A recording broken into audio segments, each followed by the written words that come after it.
our next hat is the black hat.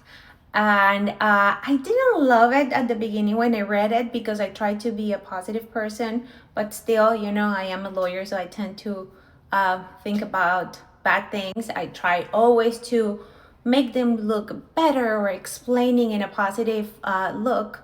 But the reality is that there is nothing better than preventing issues. And the only way of doing it is in trying to foresee what can go wrong. So this black hat, it's actually that mindset of looking into what can go wrong here. And if we go back to our example that we're using, right? So we're getting this property, everybody's working on details, like we are working step by step. Let's think about how we can get out of this contract if we don't get the loan. This will be the black hat thinking.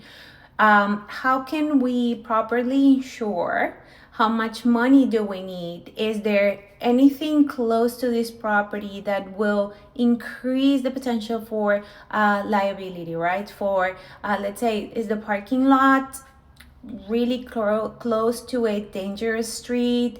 How is crime in the area? These kinds of things. And I know it is not super nice, it's not the happiest thing, but if we don't look into these details, we cannot protect our businesses. And this is something that I heard from a very dear friend that sells insurance policies.